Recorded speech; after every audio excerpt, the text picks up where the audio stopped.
Number 10. Phage. Phage first appeared in Venom Lethal Protector number 4, which was a 6-issue miniseries from 1993, but he wasn't named until 2012 in Carnage USA number 2. Phage is one of 5 symbiotes forcefully bred out of Venom. The siblings are Agony, Riot, Lasher, and Scream. The Phage would later combine with 3 of its siblings, Riot, Lasher, and Agony, to form the better-known Hybrid symbiote. So from then on we're dealing with Hybrid and Hybrid's bondings. This all came about because of the success of the first Venom offspring, Carnage, and while people always want to repeat success. However, few of the symbiote offshoots have proved as popular or long-lasting as Carnage. Carnage first debuted in the Amazing Spider-Man number 361 in 1992. That was as a full appearance. Like Venom before him, he had had a cameo appearance the issue prior. And also like Venom before him, his host, Cletus Cassidy, had been pre-established. All factors on top of his design and absolute bloodlust that made him much more memorable of a character than Phage to most. Still, Marvel has been riding the more and more symbiotes ride ever since.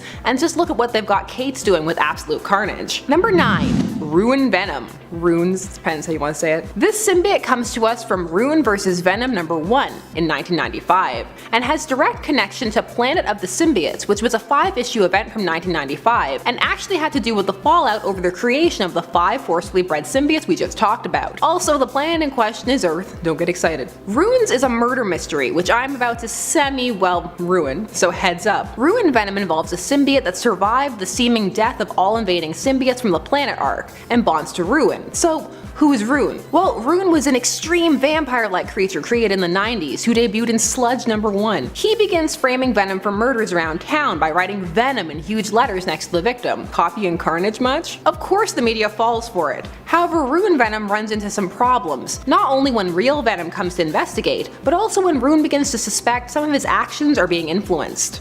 Ruin.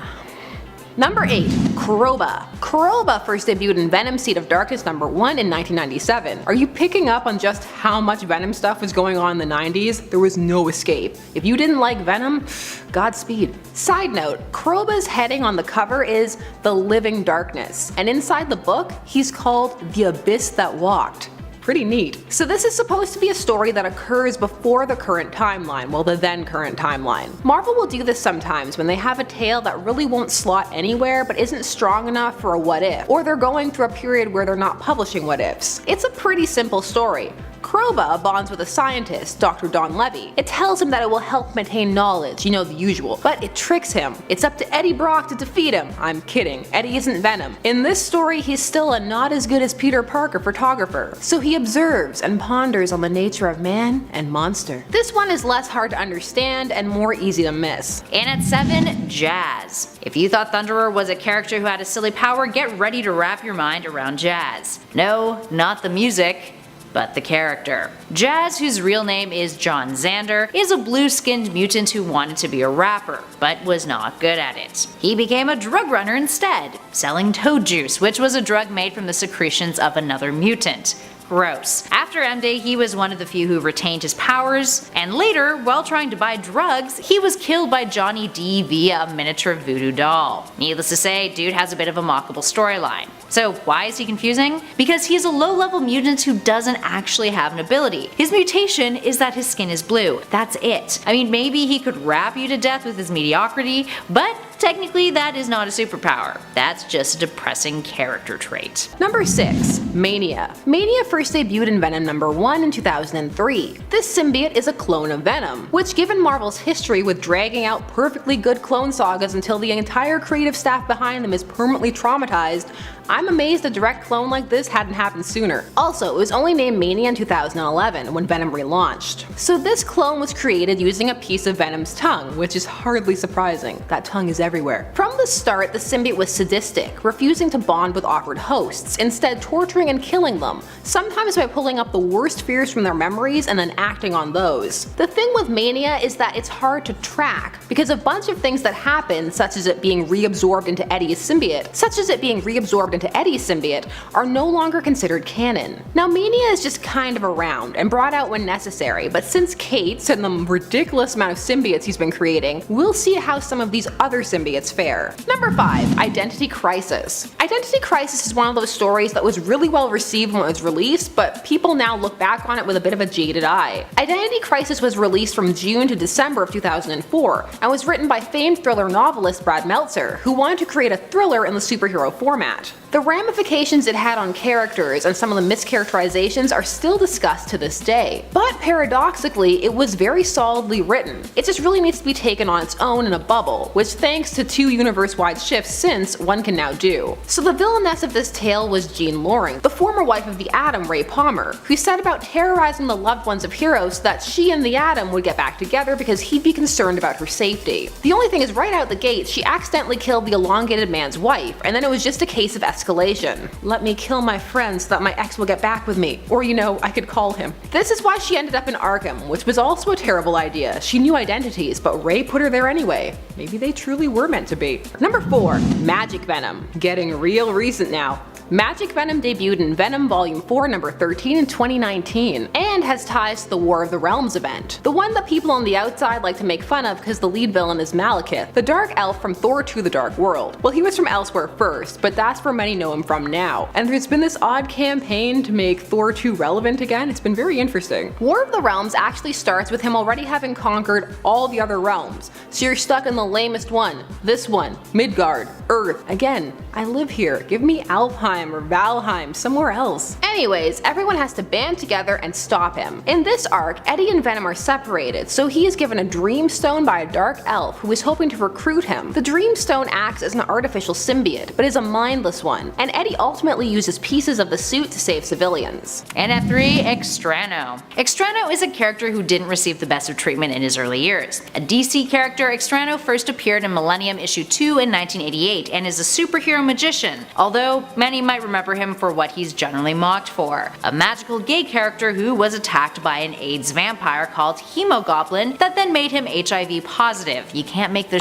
up. Needless to say, the portrayal was not a great one, especially for the queer community in a time when there was plenty of misconceptions about AIDS. He was a character who was selected by the Guardians of the Universe to take part in an experiment in human evolution, which made him into a powerful magician, whose sorcery abilities were never really fully elaborated upon. He would dress in loose, colorful garments, refer to himself as Auntie, and was pretty much coded as a homosexual character, who later would acquire a powerful skull crystal that made him more masculine, which was largely believed to be the result of negative comments from readers. His magic consisted of stage tricks, using ping pong balls to outwit his foes. He could levitate and fire blasts of energy from his hands, but not much of what he could do was explained in great detail. He was very much the token magician character. Now these days he's gotten a bit more of a makeover, although his abilities are still quite ambiguous. He appeared in DC Rebirth, working with Midnighter to locate Apollo's soul in hell. According to writer Steve Orlando, who himself is bisexual, I quote, "With a book like Midnighter and Apollo, which from cover to cover is a love letter to queer characters and our struggle to live, be visible and loved, it felt right to return one of the first and reintroduce him to a new generation. Maybe there's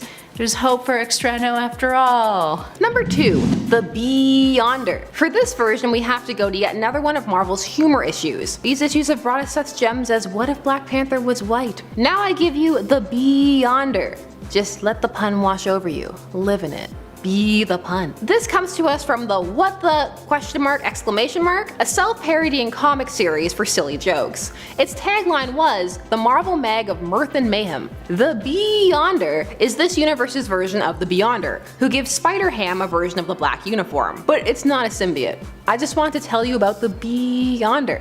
It's fun to say for me, but it's probably not fun for you to listen to. Number 1. Scorn. Scorn first debuted in Carnage number 5 in 2011. So Scorn was created out of a piece of Carnage left in space after Carnage was torn in half by the Sentry, but he got better. The Sentry may be one of the most powerful beings out there, but Carnage has plot armor and sells comics, so take that, Sentry. The pieces are collected to attempt to create prosthetic limbs, so the first thing that the symbiote bonds to is a prosthetic arm. Because of this, Scorn can bond to technology. Now this is an element that some find confusing, and also there are other story elements that make Scorn Scorn a bit convoluted. Things like how Cassidy was alive and had been preserved by Carnage and was repaired by these prosthetics. Again, you can't kill Carnage. Scorn was eventually corrupted by Null, the symbiote god, and started a cult to worship him. She was killed by Carnage after offering herself to him. Absolute carnage. There is so much carnage going on right now. Number 10. Nazis raise milk prices. This comes to us from 1942, so get ready, full steam propaganda ahead. All the heroes who were around at this time period were fighting Nazis, and Wonder Woman was no exception. But they still wanted there to be comic book plots, like this one from Sensation Comics number 7. In this tale, Diana notices that the price of milk is soaring, and she's on the case. She goes to speak to the head of International Milk Co., but he's dismissive.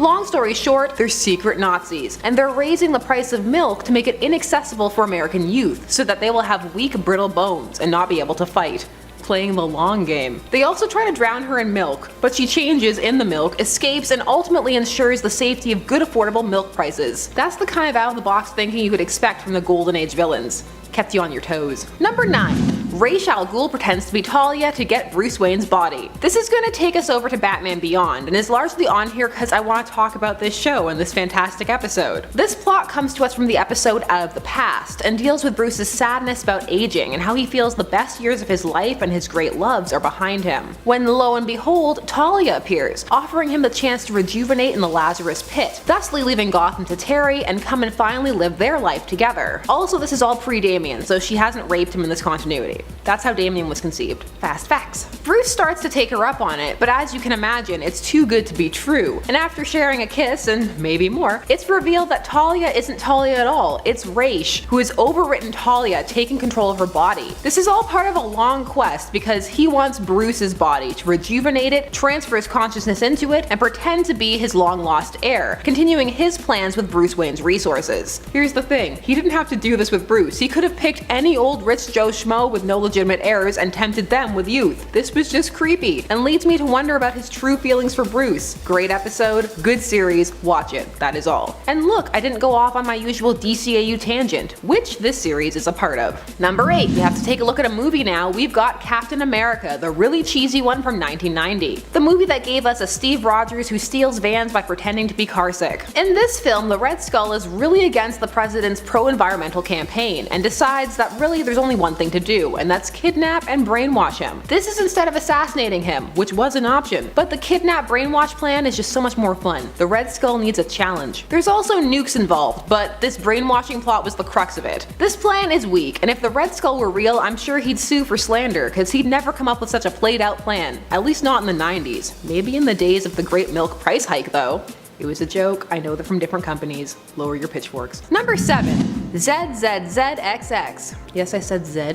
It's Canada up here. This is a more recent addition who debuted in X-Men Kingbreaker number 2 in 2009. This symbiote is a Clintar and a mutant, and it eats brains. It was discovered by the Shi'ar. The most interesting thing about this symbiote, aside from its rather random letter-centric name, is how it was weaponized against the Charles Xavier from the Cancerverse, which was a realm introduced in the Realm of Kings crossover comic 2010, a universe ruled by evil organic masses. So the Xavier in this universe was a planet-sized brain, and for a brain eater like ZZZXX, a match made in heaven. This could really have hit the zombie element harder with the symbiote, but I mean, they have Marvel Zombies for that. Number 6. Scarecrow makes everyone illiterate. So the dceu, that being the DC animated universe, had a series of tie-in Batman comics, 2 series actually, and this plot comes from those pages. And it takes the heroes a while to figure out that it's actually a Scarecrow plot, because in all fairness, it doesn't match his usual MO, at least not until you really think about it. So in this story, nobody can read anything anymore. They can't read signs, books, nothing, and society just instantly collapses. Train conductors can't run trains, people can't follow road signs, pandemonium. The thing with this plan is that it takes a very loose look at illiteracy, like people can't understand symbols of any kind or things that were color-coded. Nothing. It's just a bit of a stretch. They can't even take money out of an ATM. All they're seeing is bizarre symbols. People are dying. They call it the illiteracy disease. This story was 2 parts. On the second cover it has Robin cowering in fear of road signs. The thing with this one is, well, it's just not accurately labeled. It makes for a fun story, but you really have to suspend your disbelief, which I'm 100% willing to do. Way to go outside the box, Scarecrow. That's good thinking. And at 5, Metamorpho. Metamorpho is a head scratcher. Also known as the Element Man, Metamorpho is a DC character who helped found the Outsiders, and first appeared in 1965 in The Brave and the Bold issue 57. He was a product of the popularity of Fantastic Powers, a successor to Doom Patrol and Metal Men, and his abilities consisted of elemental shapeshifting, super strength, and invulnerability. While those last two are pretty straightforward, it's the shapeshifting that we're concerned with. When you think elemental, you think fire, earth, water, air, right? Well, Metamorpho is more complex than that, which often causes confusion surrounding the character. He can transmute his body into a variety of elemental compounds that he can then form to his will. In other words, he is a much more science-based hero. Now initially he was restricted to elements that naturally occur within the human body, but over time that became less and less of a limitation, with writers allowing him to assume forms of gas, liquids, or solid states. He can alter the shapes and consistencies of these elements to form complex compounds, and can shape parts and portions of his body rather than being forced to change it in its entirety. He is capable of forming himself into complex structures the likes of tanks and a bicycle, or more ambiguous stuff like a cloud. Number 4.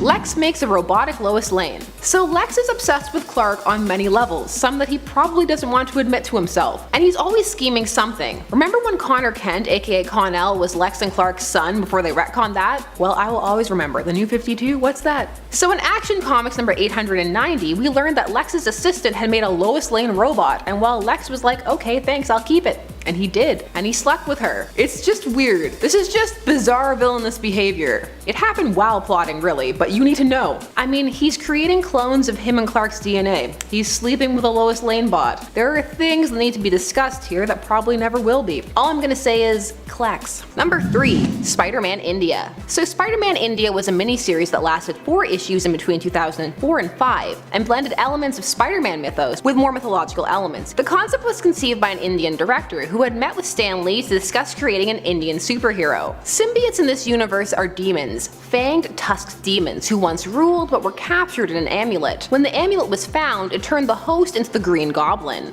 The demon would hop from the Green Goblin to Spider-Man, but be expelled, but before this it is called Venom. The amulet is destroyed, but not Venom. He's always a menace, no matter the Earth. Number 2. Magneto was Zorn all along. This arc and the retcon that had to be done afterwards are still confusing to people. So Zorn debuted in the new X-Men Annual number 1, and he existed, like he was real, only at some point he was replaced by Magneto, and no one noticed, because Magneto sorta mimicked the abilities that Zorn had, and he was masked. But then he was unmasked, and haha, with the help of Chinese supporters, it was Magneto the whole time, and he wasn't dead, and he did all this, pretended to be a teacher for months because he wanted to infiltrate the X-Men. So yeah, this was clearly a reveal to be a reveal, and then they had to retcon it away, and it doesn't even make sense how they did it. Just why? Unpopular opinion, I think this entire run by Grant Morrison is overrated. Leave your unpopular opinions down below. I can see them now. You're overrated. You move your hands too much. Number 1. Big Barta and Superman are kidnapped to make a porno. So for this we need to go back to Action Comics number 592, and in this story, poor Barta, who is just adjusting to her life on Earth, tries to stop a crime, only to end up in the sewers and kidnapped by a villain called the Sleaze, who lives up to his name and then some. He can control people's emotions and force them to do his bidding, and his plan at first is just to make her dance for him. But by happenstance, Superman ends up tracking Sleaze to the sewers, and then they both end up under his control, and his next plan is to take them to a pornographer to shoot an official porn movie for the money. The worst part, they're both fighting it the entire time, but can't. Thankfully, they're saved by Barta's husband, Mr. Miracle, and all they've done is kiss. Okay, this plan, it makes sense, it's just really gross and icky. It's not even a bad story, it just leaves you feeling like you need several showers. It's a super petty, weak plan. I mean, Sleaze, you were from Apocalypse, and this is the best you got? Actually, I'm kinda glad. If this was the B plan, I don't want to see the A plan. It's probably like a superhero orgy or something.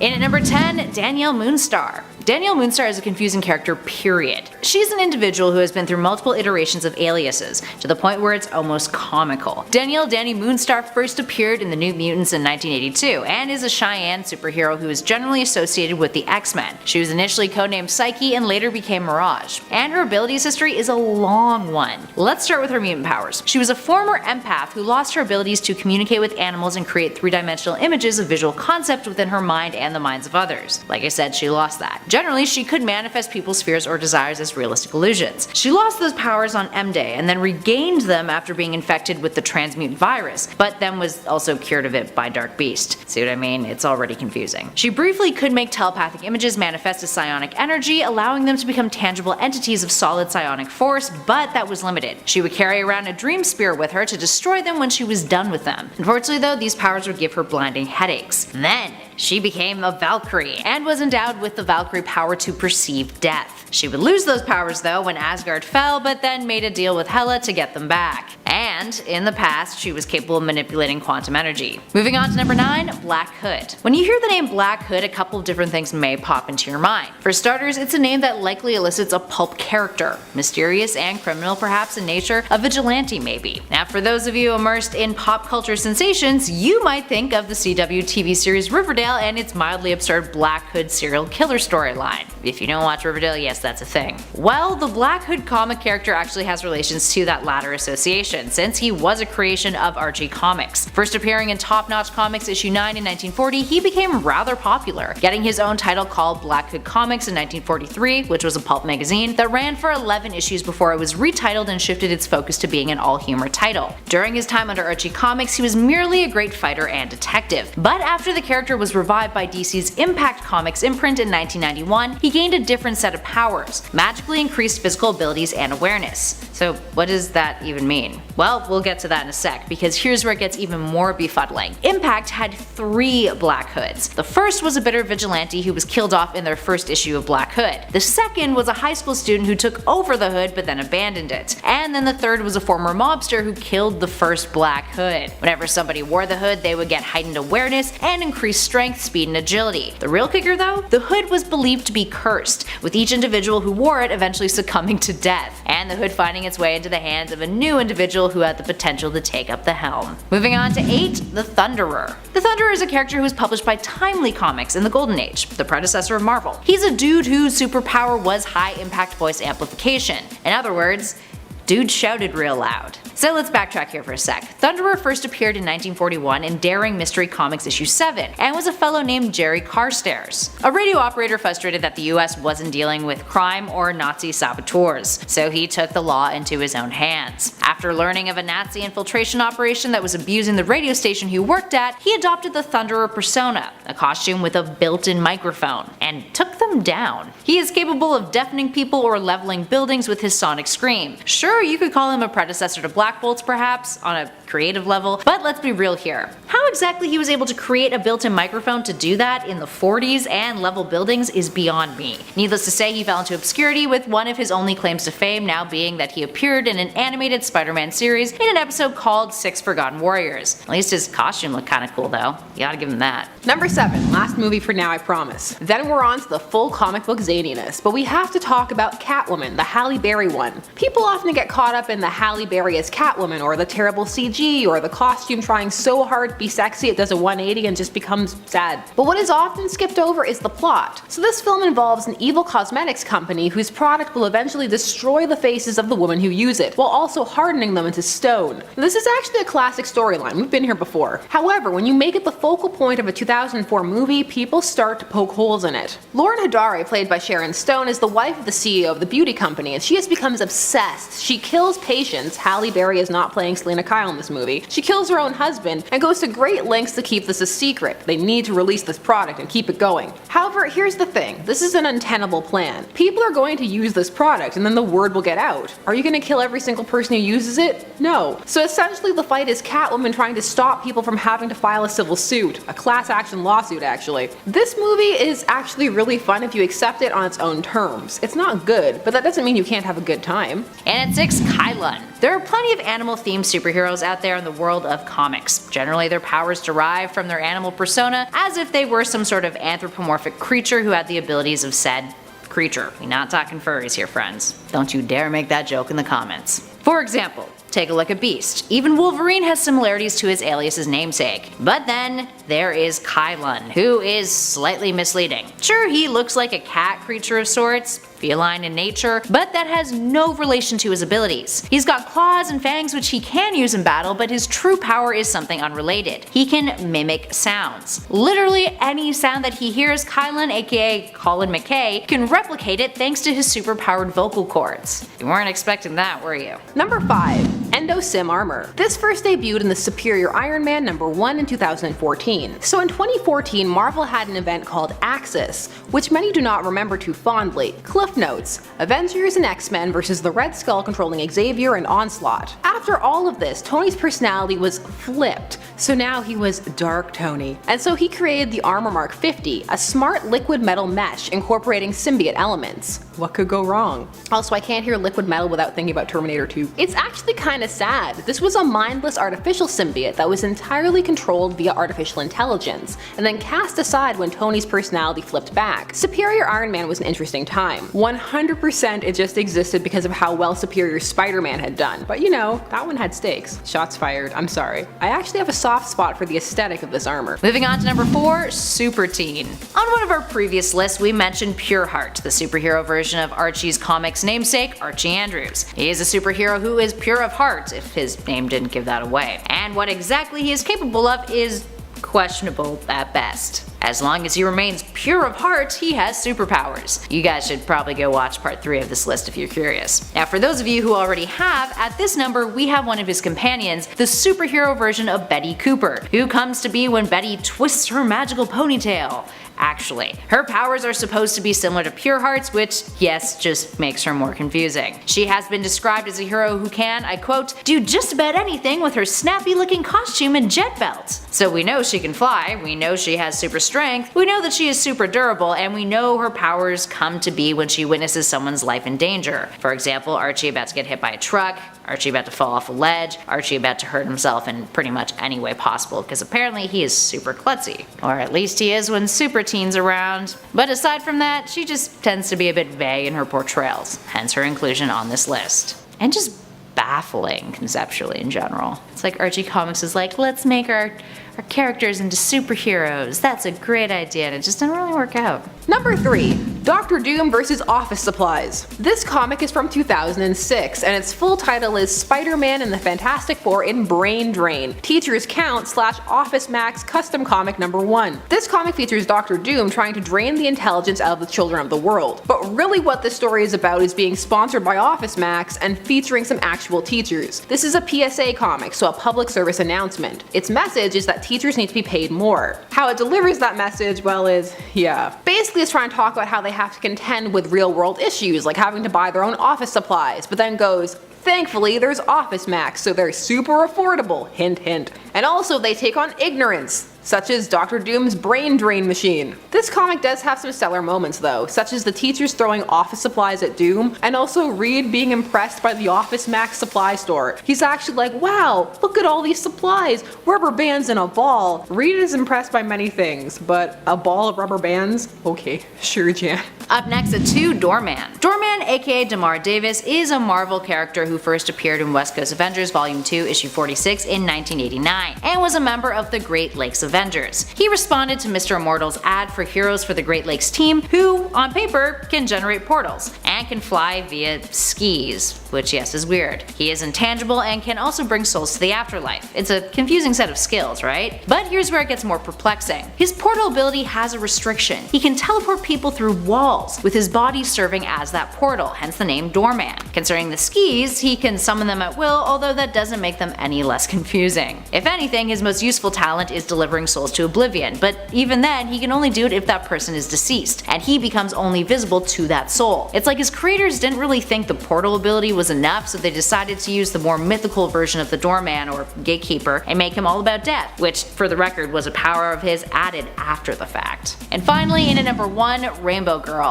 Ending off our list with an inherently sexist creation, we have Rainbow Girl. Rainbow Girl is an extraterrestrial character who first appeared in 1963 in DC's Adventure Comics issue 309. She is a metahuman who wields the power of the mysterious emotional spectrum, resulting in unpredictable mood swings. You can't make this up. It's like my mantra for this whole series. She would tap into colors that would result in different moods. Red being anger, blue being hope, green being willpower. She once also exhibited the ability to create a pheromone field that surrounded her in a giant rainbow and gave her an irresistible personality. Ugh.